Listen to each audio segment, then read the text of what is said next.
Hola a todos, a todas, a todos.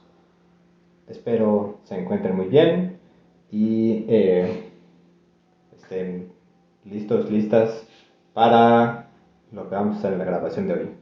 Entonces, lo que toca ver ahora es algo que se conoce como el teorema fundamental de la aritmética, que es, pues, como todos los teoremas fundamentales, un teorema sumamente importante que permite, bueno, pues tiene muchas consecuencias que vamos a explotar mucho y también pues, requiere un poco de trabajo para poderlo probar. Entonces, pues eso es lo que vamos a intentar hacer hoy. Voy a darles el enunciado y ahorita vamos a platicar un poquito más sobre pues, qué es lo que dice, por qué es tan importante, cómo entenderlo. Y luego pues, vamos a ver la prueba y al final vamos a ver un teorema que se conoce como el teorema de Euclides. Ok, entonces ahora que ya están viendo lo que estoy haciendo, vamos a empezar a enunciarlo. El teorema dice así. Es teorema 2.57. Y después eso. El teorema fundamental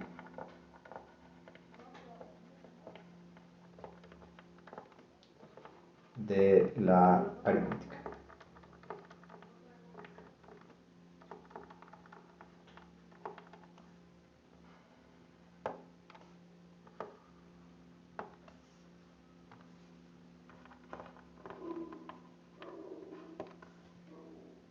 Perdón. Antes de dar la prueba lo tengo que enunciar, obviamente, ¿verdad? Entonces, ¿qué es lo que dice? Todo número entero, y vamos a llamarle A, que pertenezca a Z y que no sea ni el 1 ni el menos 1, se puede expresar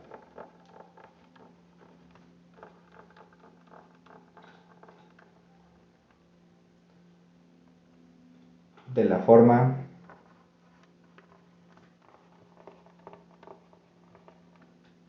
A igual a U por P1 por P2, así, hasta P a la N, donde, pues, ¿quiénes están donde? N es un natural positivo, o sea, no se vale que sea el 0. U pertenece al conjunto de menos 1 a 1 y P1 hasta Pn pertenecen a los primos, pero también a los enteros positivos. Unión del 0. Vamos a ver que este caso de que es el 0 es solo un caso, ¿no? Y es para quitar una cosa muy trivial. Además, si A no es el 0, entonces esta expresión es única.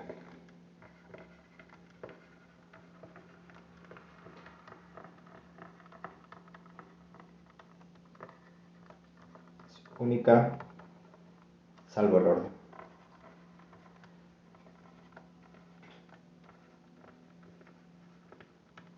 Ok, entonces, ¿qué es lo que está diciendo este resultado? Lo está diciendo que básicamente que la descomposición en primos existe y que es única para casi todo el mundo. Entonces, a ver, vamos a ver ejemplos.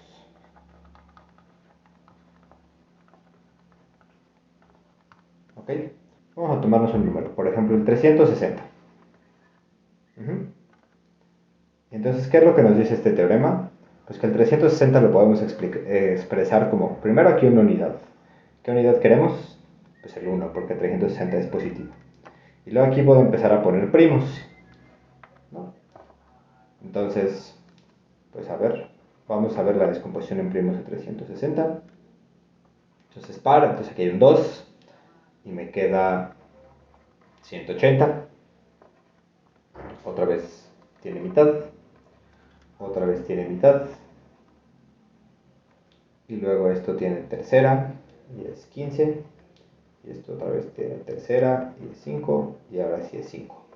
Ya me quedo. Entonces, ¿esto qué me está diciendo? Que se ve como 1 por 2, por 2, por 2, por 3, por 3, por 5. Y podemos tomarnos otro número. Por ejemplo, no sé, eh, 188, por ejemplo. Y entonces, bueno, menos 188. Y así como se ve, pues tiene aquí un menos, entonces va a tener que tener aquí un menos 1. Y luego nos fijamos en su descomposición en primos, ¿no? Entonces, 188, y aquí ponemos un 2, entonces me queda 99, perdón, 94.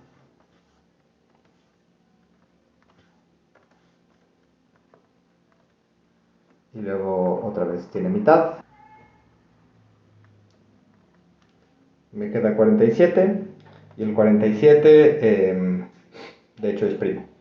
Entonces, aquí va el 47, me queda un 1. Entonces 1, menos 1, luego 2, 2 y 47.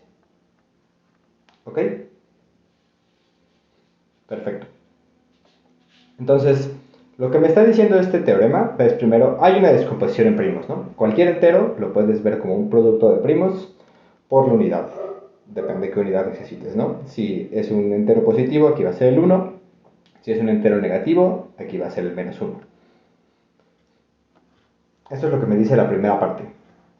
Y la segunda parte me dice, además, si tu entero no es el 0, entonces esa expresión es única salvo el orden. O sea, pues fíjense que siempre puedo reordenarlos, ¿no? O sea, puedo verlo como 1 por 5, por 3, por 3, por 2, por 2, por 2, por ejemplo. Y este lo puedo ver como menos 1 por 47, por 2, por 2, ¿no? Por dar un ejemplo. Entonces, no solo los puedo reordenar, sino la segunda parte que me está diciendo esto es que si alguien por ahí llega y me dice, ah, mira, aquí tengo una descomposición en primos del 360, por ejemplo, nosotros ya podemos decirle, ah, en realidad tu descomposición en primos solo puede ser un reordenamiento del que nosotros ya encontramos. O sea, tiene que tener 3, 2, 2, 3 y un 5. Tal vez esta persona te lo dé en un orden distinto, pero tiene que ser esencialmente esta. No te puedo dar un ordenamiento donde aparezcan o estos primos más veces o donde aparezca otro primo que no tenemos aquí. Ajá. La descomposición en primos es esencialmente única, salvo pues, que les moviste el orden, ¿no?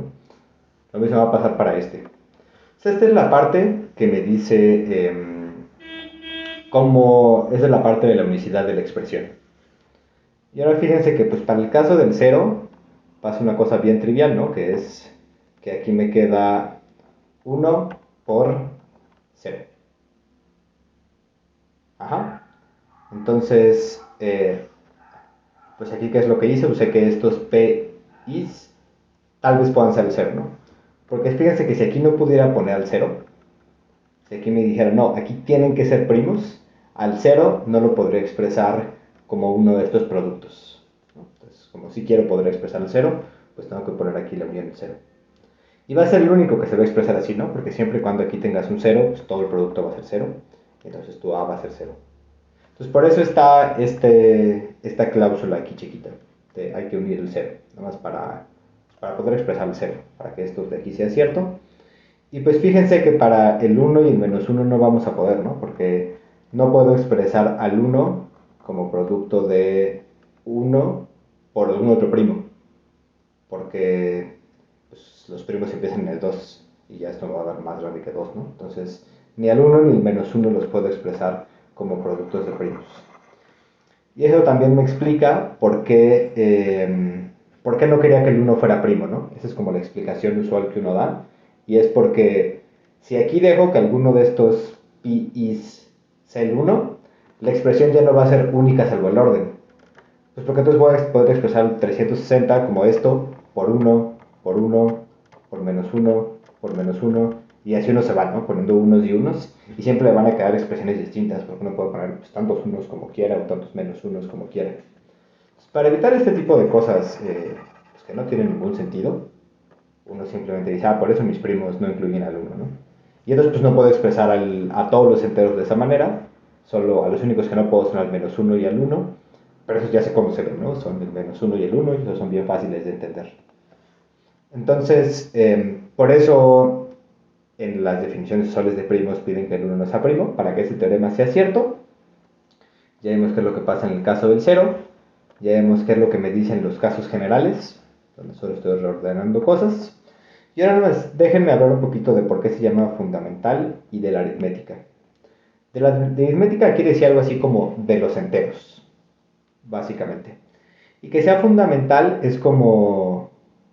No es un teorema que fundamenta la teoría, ¿no? O sea, no es como el teorema inicial, sino es como un teorema importante. Es como un teorema central de lo que se está estudiando. Así como existe el teorema fundamental del cálculo, que lo que me dice es cómo se relaciona la integración con derivar. Me dice que básicamente son algo así como operaciones inversas. Pero pues fíjense que no es nada evidente probar ese resultado, ¿no? Si ustedes ya lo probaron ahorita en cálculo, sí necesitan mucha teoría, sí necesitan entender muy bien qué era la derivada y entender muy bien qué era la integración para ver que pues, básicamente son una inversa de la otra. Aquí pasa algo similar, ¿no? O sea, necesitamos como estudiar muchas cosas de los primos para poder dar este resultado, pero pues a partir de este resultado, ya como ustedes se acuerdan de la primaria, salen muchas cosas, ¿no? Uno ya sabe cómo expresar el máximo común divisor, el mínimo común múltiplo, uno pues entiende mucho de cómo funcionan los objetos con los que uno está trabajando. ¿Sí? Bueno, entonces vamos a ya empezar con la demostración de este resultado. Entonces, demostración. Pues vamos a empezar a probar primero la existencia.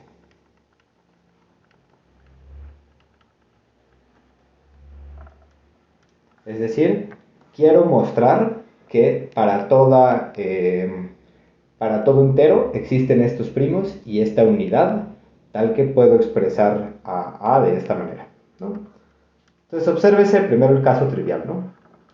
El caso A es igual a 0, pues simplemente ponemos sea U igual al 1, H, que es a cuántos primos voy a considerar, perdón, N, que es cuántos primos voy a considerar, pues de hecho voy a considerar solo uno, y quién va a ser el único P1, pues de hecho va a ser el 0. Entonces me queda que A es igual a 1 por P1, que es el 1 por el 0. Entonces, ese fue el caso de uno solo, ¿no? Luego, ahora tendría que considerar el caso A mayor a 0. Pero fíjense que esto es igual al caso A mayor a 1. ¿Por qué? Pues porque el 1 no juega. El 1 no lo puedo expresar de esta manera. Pues, como el 1 lo estoy sacando, pues digo, pues el 1 no puede ser una de estas A's, entonces mi A ya solo puede ser mayor a 1, ¿no? Ok. Entonces, ¿qué vamos a hacer para ese caso? Bueno, para ese caso vamos a definir un conjunto. Entonces, sea M el conjunto de las A's en los enteros, tales que A es mayor a 1 y A no se puede expresar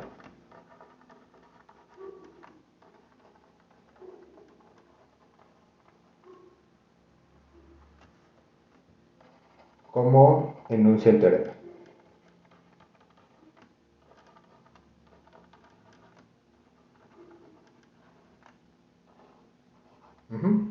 O sea, voy a fijar en el conjunto de todas las A's que no se pueden expresar de esta manera. Entonces, ¿qué es lo que queremos probar? Queremos probar que M es igual al vacío.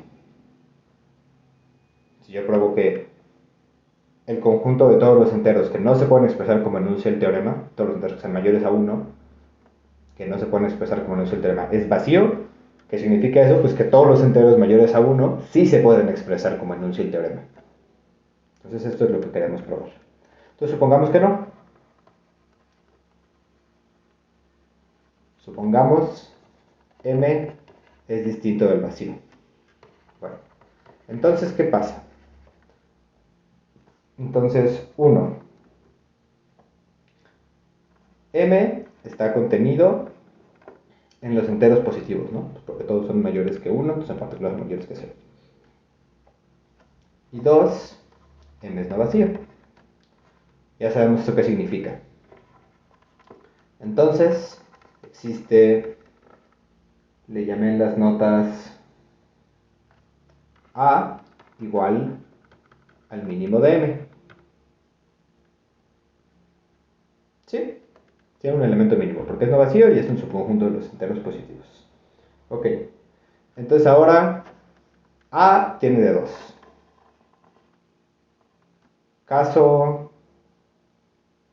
Hay un caso que es que A sea un primo.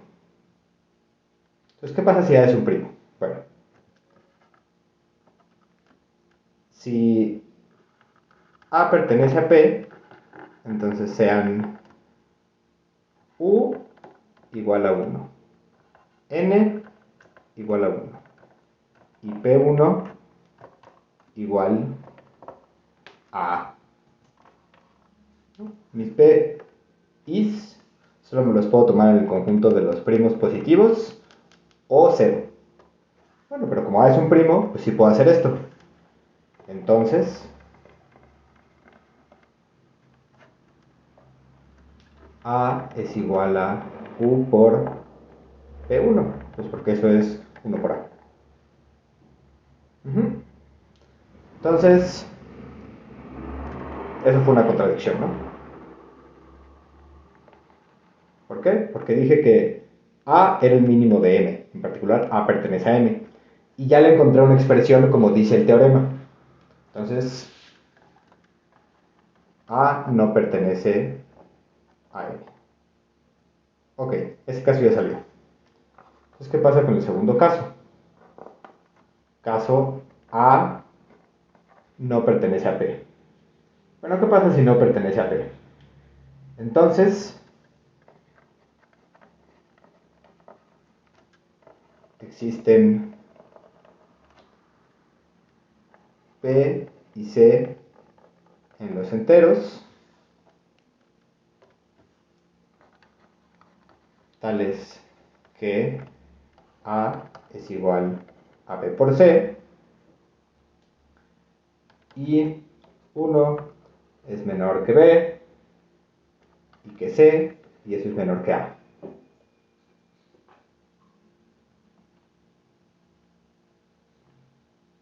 Sí, eso es por, aquí lo que estoy usando es por la proposición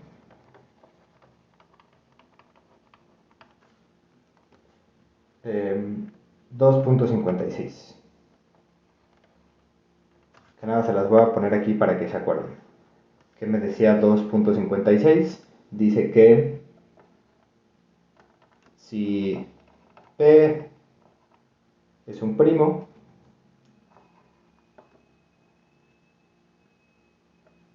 y A y B pertenecen a los enteros, si P es igual a A por B, entonces, perdón, P es igual a A por B y A es positivo, entonces A es igual a 1 o B es igual a 1. Ajá. Así me tomo un primo y luego como producto de 2, entonces no puede ser que esos 2 sean más pequeños que P y más grandes que 1. Alguno de ellos 2 tenía que ser 1. Y entonces aquí, ¿qué fue lo que hice? Pues me tomé a alguien que no era un primo. Entonces, si cada vez que lo expresara como producto de 2, alguno de los dos fuera el 1, entonces sería primo. Pero ya sé que no es primo. Entonces, utilizando la contrapuesta de esta proposición, yo sé que deben existir B y C con estas características, ¿no? Es decir, lo que estoy diciendo es lo siguiente. Si P es primo y A, B pertenecen a Z con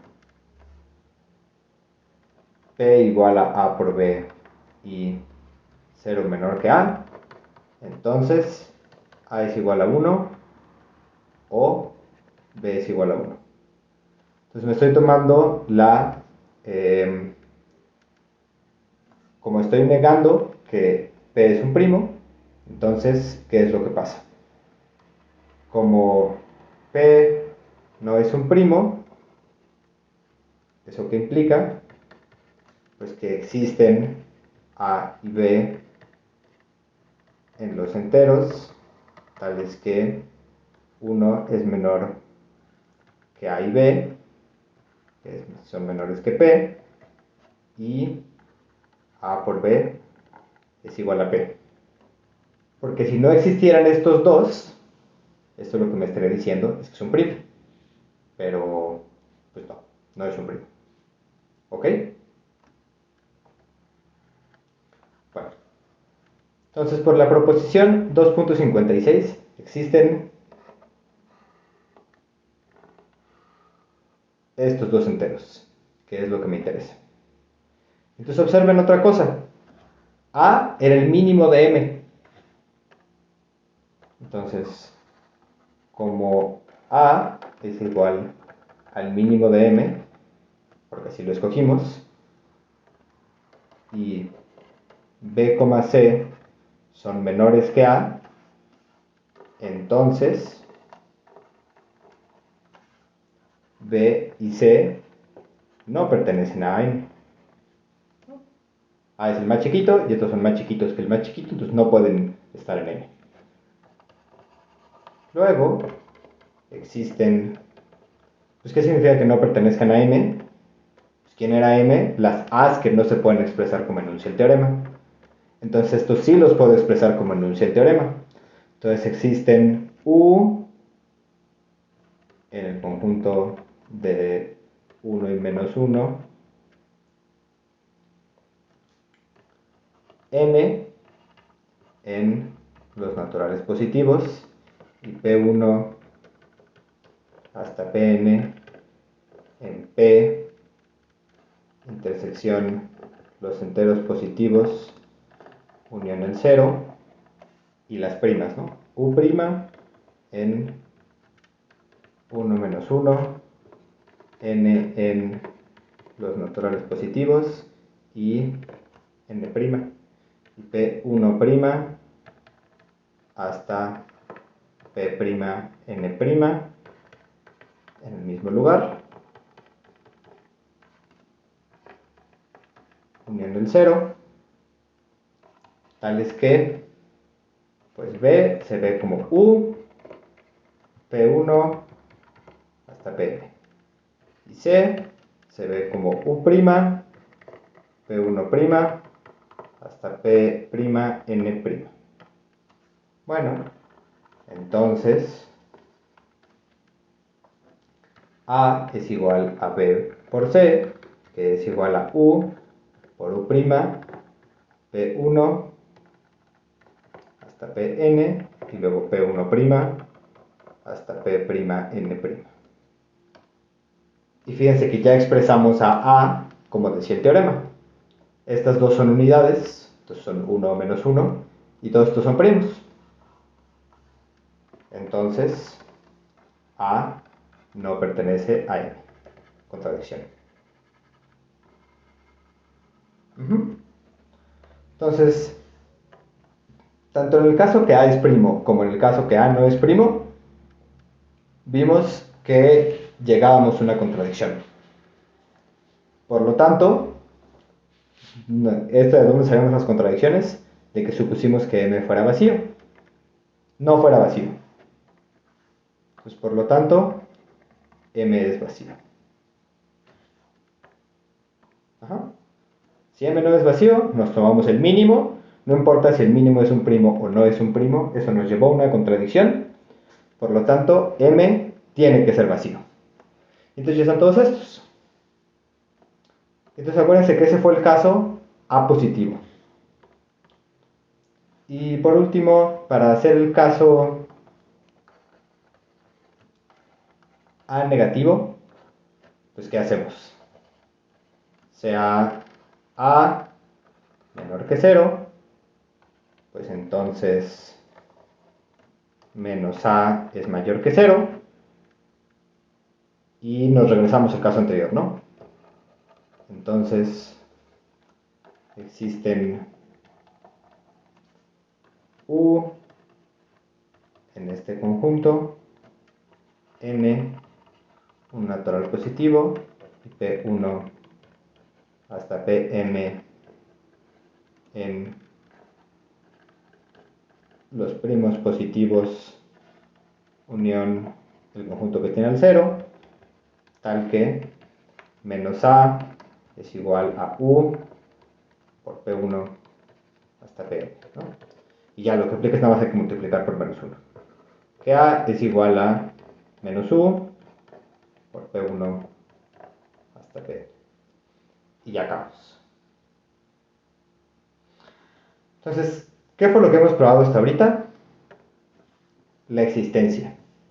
Fíjense que entonces ya probamos que todo entero tiene una expresión en primos. Ahora hay que probar que esa expresión es única salvo el orden. O sea que no pasa lo que habíamos visto en el ejemplo, ¿no? O sea, no puede pasar que alguien me diga, no, fíjate que yo puedo encontrar aquí una expresión donde 7 es un primo que aparece en la expresión de 360. No, solo pueden aparecer esos que ya viste. Entonces ahorita ya probamos que existe esta expresión, ¿no? Ahora vamos a probar que no hay varias. Entonces vamos con la unicidad.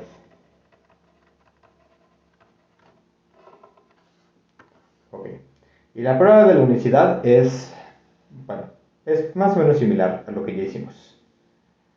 Entonces, para eso sí podemos suponer que sea A distinto de 0. Porque así lo enuncia el teorema, ¿no? El teorema me dice, si A no es 0, entonces la expresión es única salvo el orden. Pues ¿por qué? Porque si A es el 0, pues eso también lo puedo expresar como 1 por 0 por 5, ¿no? Y eso también se puede expresar como 1 por 0 por 7 por 13. Y así. El 0 sí tiene muchas expresiones. Pero si no eres el 0, tu expresión en primos es única. Entonces tómense un A distinto de 0. Y supongamos existen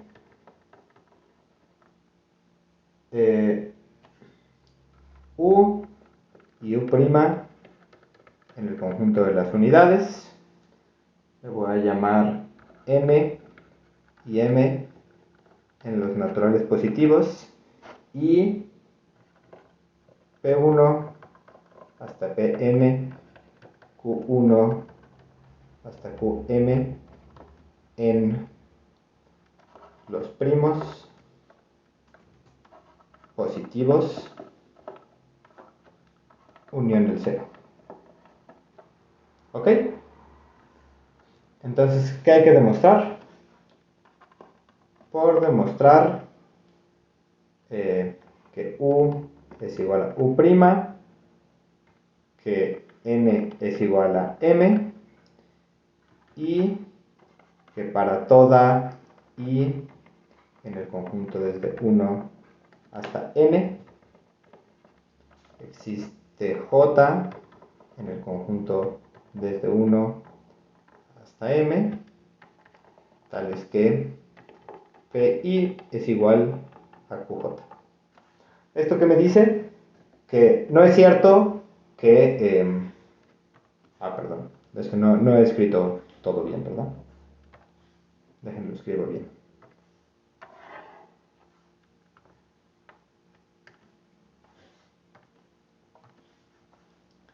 Lo que voy a suponer es que existen todos estos, tales que A es igual a U por P1 hasta Pn, y que eso es igual a U' por Q1 hasta Qn. ¿Sí? Entonces, ¿qué es lo que tengo que demostrar? Pues quiero demostrar que esas dos expresiones son iguales. O sea, primero que esta u es igual a esta u'. Lo segundo, que no son de longitudes distintas.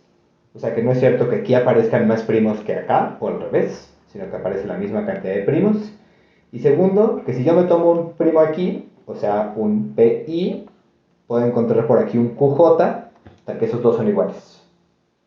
Entonces, si la longitud de estas dos, fíjense que la longitud de esta es n, y la longitud de esta es m, o sea, me está diciendo, si n es igual a m, que no tengo más primos de ningún lado. Y siempre que me agarro un primo aquí, puedo encontrar un primo acá, tal que esos dos son iguales, esto significa que las dos expresiones son exactamente igualitas. ¿Sí? Entonces, estas son las dos cosas que hay que probar. Esto es todo lo que hay que probar. Entonces, la primera observación es que U es igual a U'. Que eso tiene que estar muy claro. Pues porque todos estos son positivos. No pueden ser cero, porque no estoy tomando el caso cero, ¿no? A no es cero. Y todos también son positivos. Entonces, si diera la casualidad que uno de estos es menos 1, pero el otro es 1, todos tendrían signos distintos. Y no pueden tener signos distintos porque son iguales. Entonces, los dos tienen que ser o el 1 o el menos 1. Y ahora afirmo yo que n es igual a m. Y esto lo voy a demostrar por inducción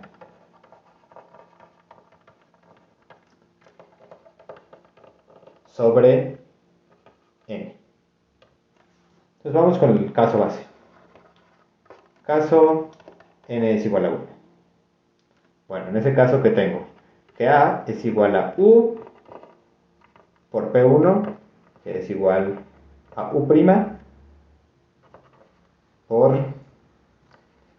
q1 hasta qm. Ajá.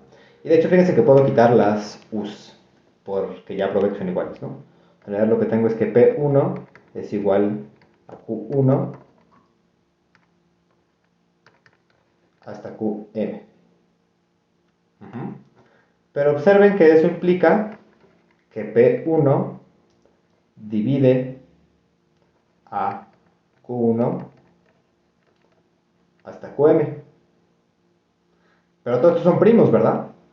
Y ya probamos, de hecho esa es la definición, que si los únicos que, de hecho, ¿qué es lo primero que ya sabemos? Ya sabemos que como P1 divide a todos estos por la proposición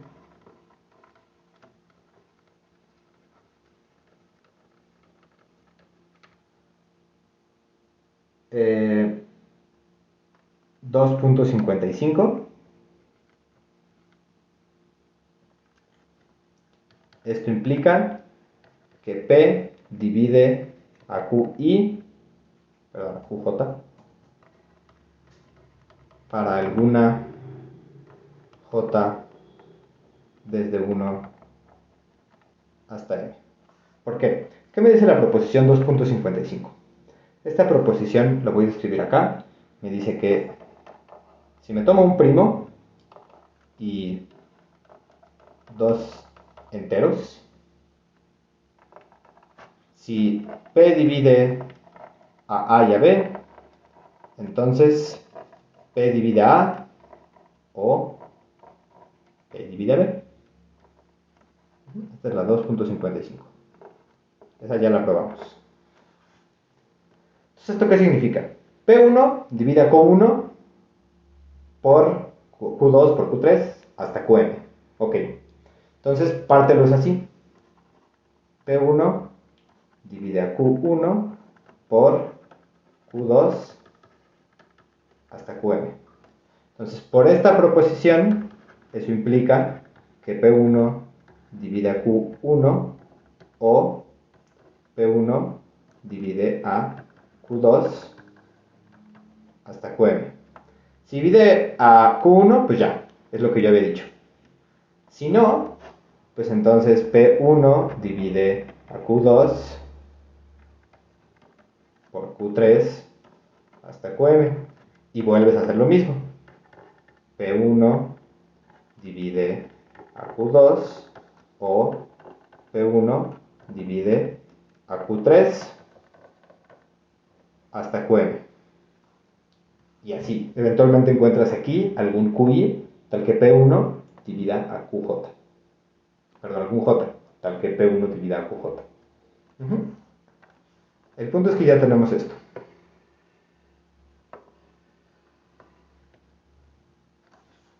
Pero este es un primo. Y los únicos divisores de QJ, por ser primo, son 1 menos 1, QJ y menos QJ. Pero ahora, P no es el 1. Pues porque P yo me lo tomé. Este es P1. P1 yo me lo tomé en los enteros positivos. Entonces, intersección los primos y los primos no tienen al 1. Entonces, P1 no es negativo. Tampoco es el 1. Entonces, como P1 es un primo positivo y los únicos que dividen a Q1 son el 1, el menos 1, el propio Q1 y el menos Q1, entonces eso implica que P1 es igual a Q1. Eso es lo que está forzando Q1 a que pase. Si se fijan. Está diciendo, yo solo tengo 4 divisores. ¿Cuál de esos 4 puede ser P1? Bueno, pues yo no soy negativo, porque me los tomaste en los positivos. ¿Ok? Pero tampoco soy el 1, porque P1 no es el 1. Ah, entonces tú eres el único divisor que me falta. ¿Y quién es el único divisor que me falta? El propio Q1. Entonces P1, tú eres Q1. Ajá. Entonces P1 ya fue igual a Q1. Entonces, ¿cómo lo puedo escribir aquí? Aquí lo puedo expresar como P1 es igual a P1 por muchas cosas hasta Qm. Pero si alguna de las cosas que estuvieran acá fuera algo que, si alguna de las cosas que están acá existieran, me saldría que esto es mayor, ¿no? Porque todo esto solo puede ser primos, entonces son mayores o iguales a 1. Entonces esto significa que esta m, que todo lo que está acá, ya no existe. Que de hecho esto es igual a P1. Ajá, porque todos los primos que están acá solo pueden ser mayores o iguales a 2. Si fueran mayores o iguales a 2, harían que esta igualdad ya no fuera igualdad, sino fuera una desigualdad estricta.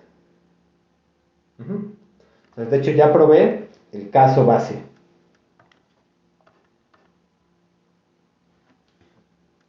Y no solo probé eso, sino probé que si n es igual a m, en el caso base, P1 es igual al otro P1. ¿Ok?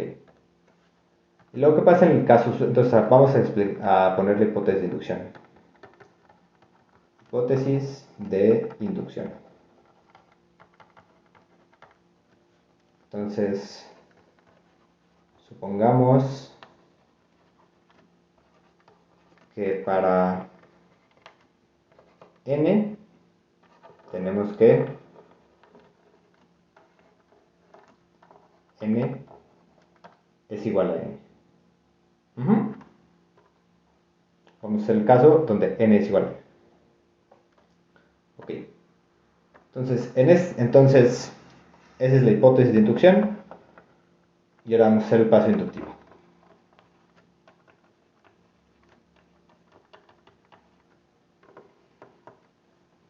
Entonces, fíjense que de hecho en el paso base probé un poquito más. Entonces, puedo suponer un poquito más en mi hipótesis de inducción.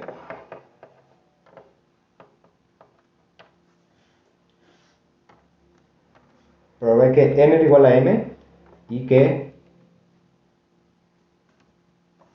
Lo voy a poner así. Déjenme un poco más de espacio.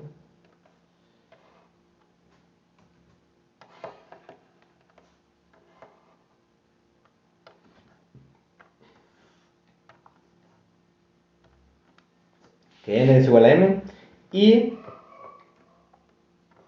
para toda i en el conjunto desde 1 hasta n, existe j en el conjunto desde 1 hasta m, tal que pi es igual a qj. Fíjense que eso fue lo que probé, ¿no? Probé esto que está acá.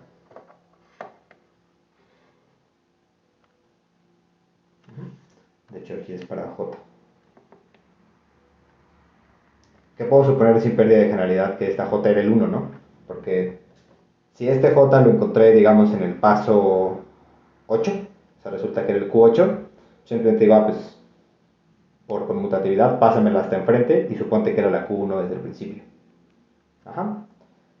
Lo importante es que encontré este primo, tal que me da esta igualdad. Entonces puedo suponer, en mi hipótesis de inducción, que para n tenemos que qn es igual a m y un poquito más, que es lo que voy a usar ahorita.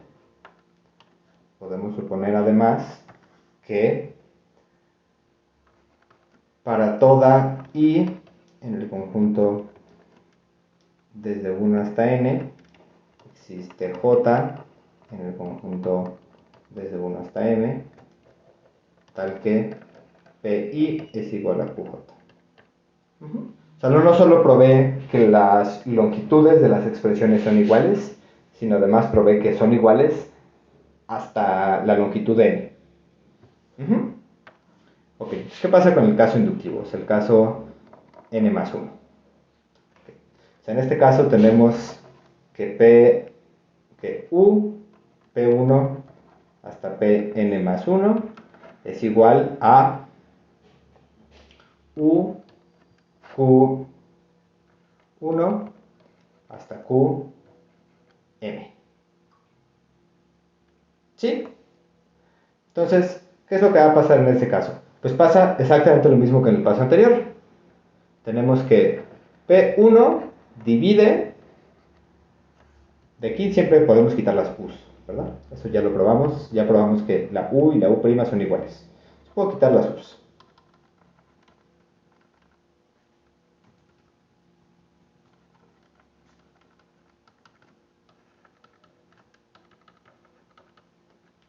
Y de aquí ya se ve muy claramente que P1 divide a Q1 hasta Qm.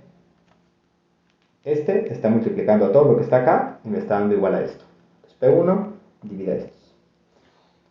Y utilizando exactamente este mismo argumento, diciendo, pues entonces P1 o divides a Q1 o divides a todo lo demás.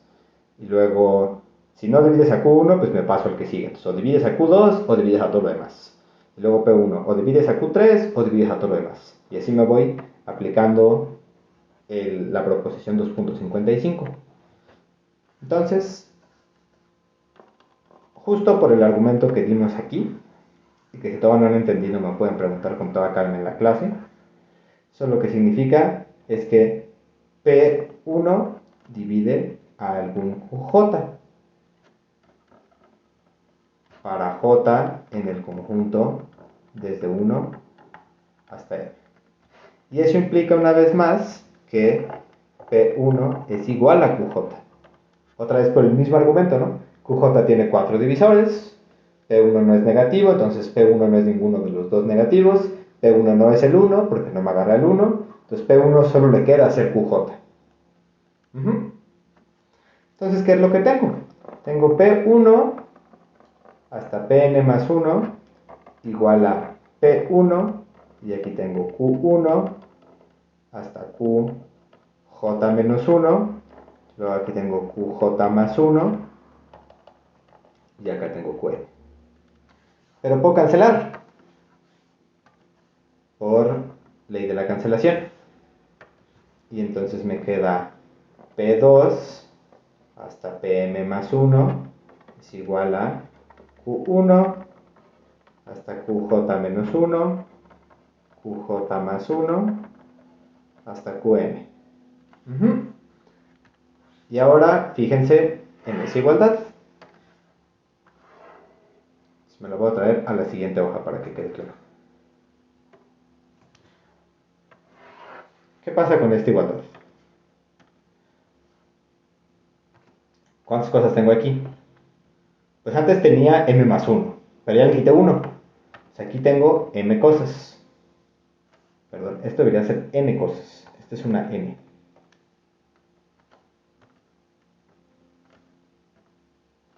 Aquí, fíjense cómo aquí mágicamente esta n se convirtió en una m sin ninguna razón, ¿no? Aquí lo escribí mal. Esta era una n. Entonces aquí tengo n cosas.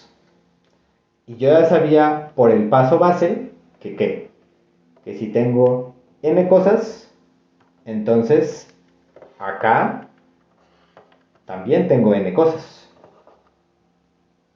Y no solo eso, sino que además para toda i, ahora en mi conjunto desde 2 hasta n más 1, existe j en el conjunto desde 1 hasta qj menos 1, qj más 1, qm, tal que pi es igual a qj.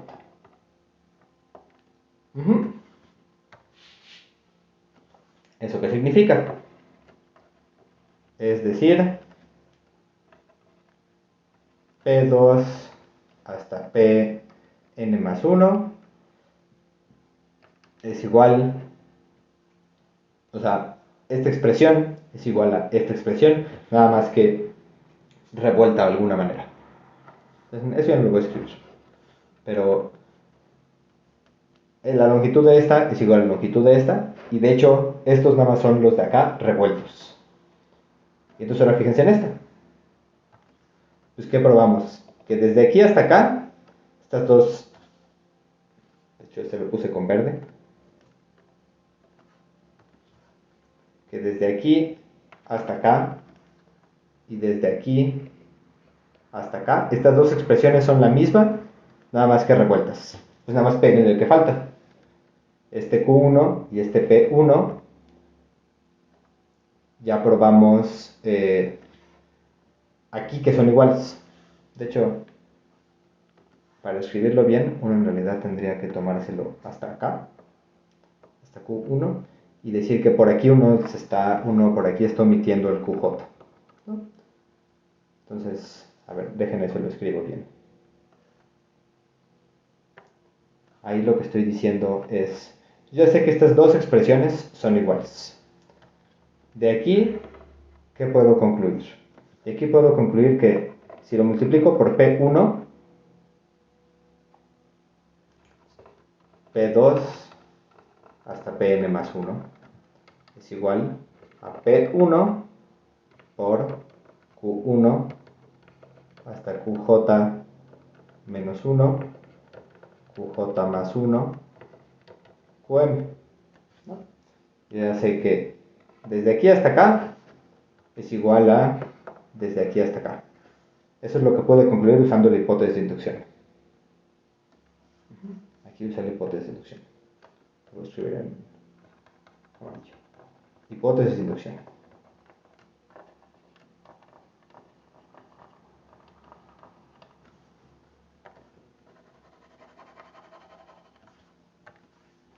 ¿Ok? Pero aquí puedo conmutar. Entonces pongo aquí a Q1, QJ menos 1, P1, QJ más 1, QM.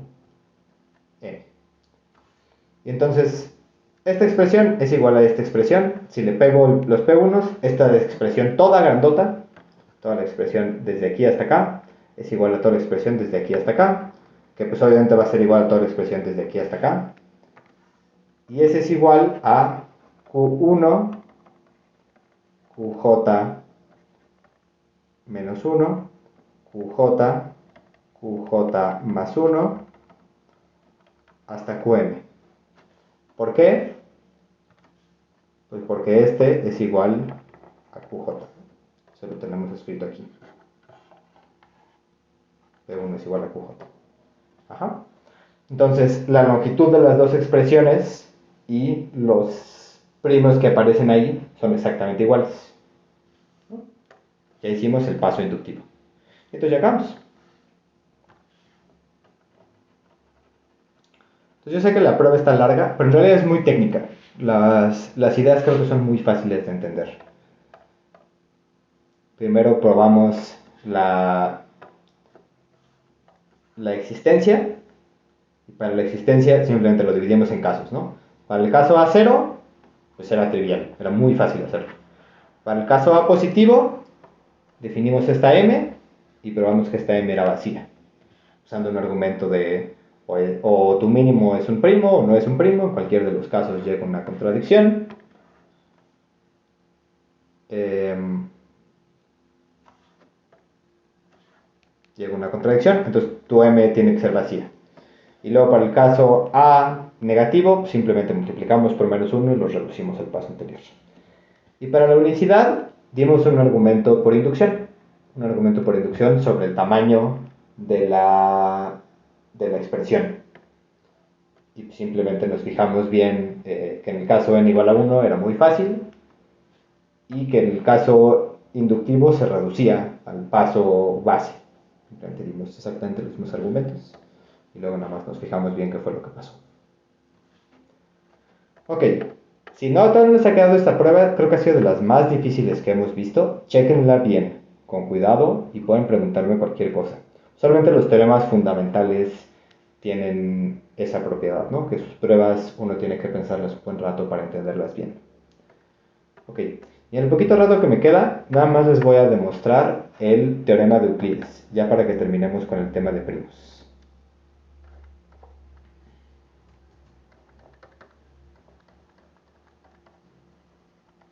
Y entonces es un teorema que en realidad dice algo que uno pensaría que es muy fácil que ya lo sabíamos, pero en realidad no lo sabíamos. Y es que hay una cantidad infinita de primos. Entonces les voy a dar, este es básicamente el argumento que dio Euclides, ¿no? En realidad no lo hemos podido modificar mucho en más de 2000 años.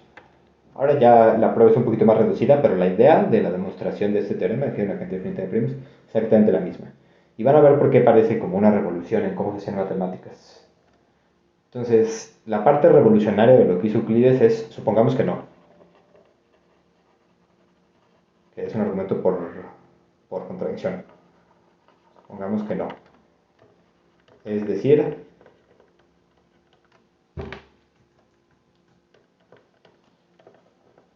hay una cantidad... Qué feo me está quedando. Hay una cantidad finita de primos.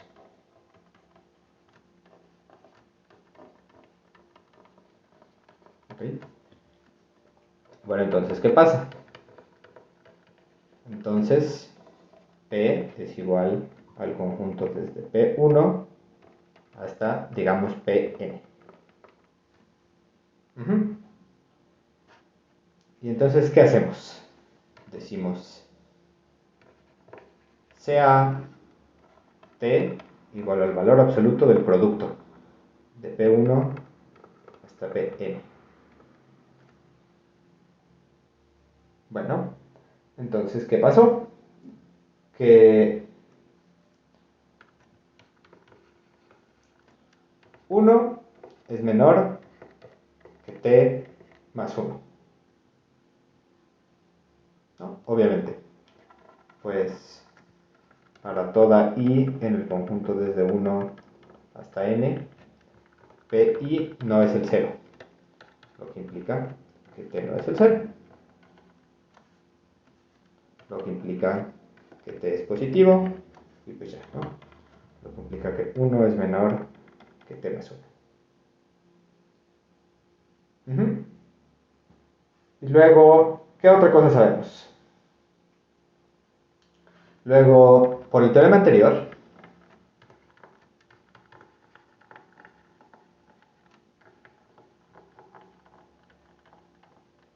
como mi t es mayor que 1, existe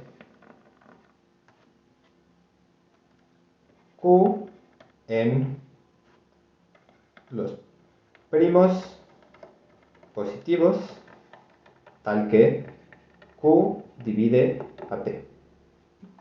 Como T es un entero mayor a 1, lo puedo descomponer en primos. En particular, puedo agarrar uno de los primos que lo descompone. ¿Ok? Pero entonces, ¿qué pasa con ese primo? Perdón, no divida T. Divida T más 1, que es quien ya estoy seguro que es mayor a 1. Ajá. Entonces, esta Q divide a T más 1. Pero, ¿qué es lo que pasa?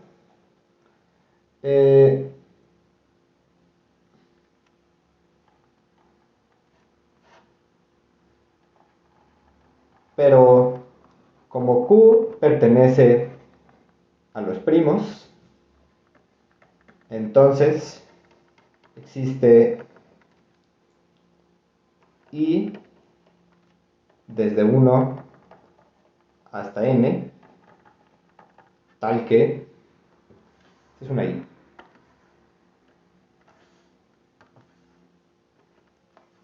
tal que QI,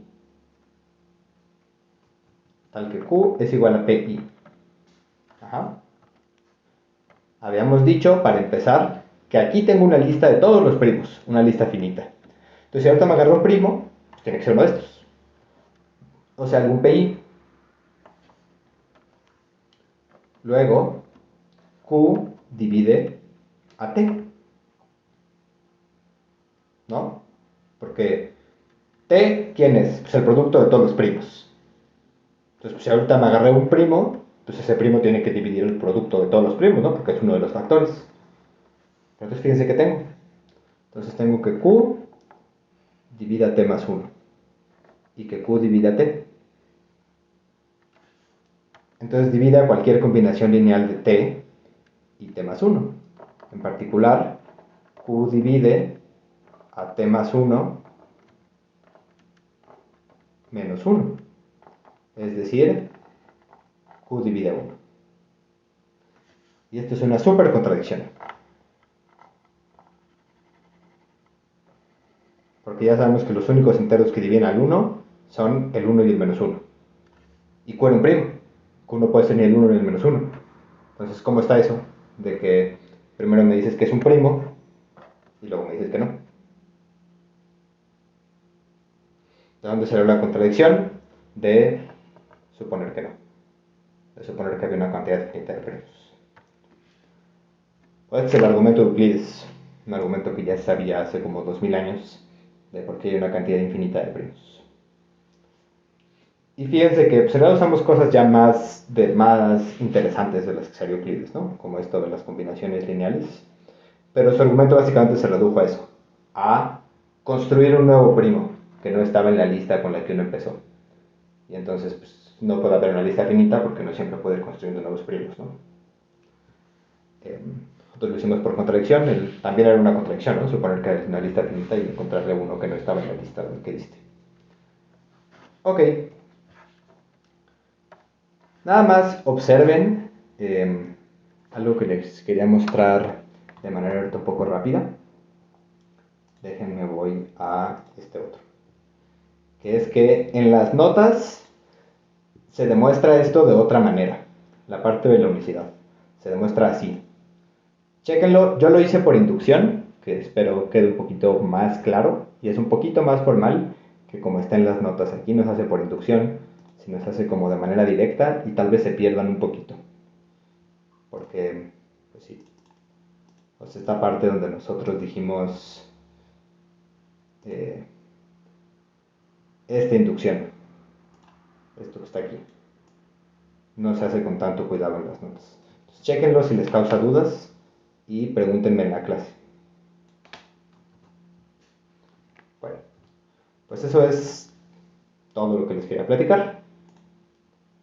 Y ya, aquí lo dejamos. Por favor, revisen todo y traigan dudas, porque yo estoy seguro que esta clase se les hizo un poquito más pesada. Entonces, revísenla y cualquier cosa me preguntan. Nos vemos el lunes.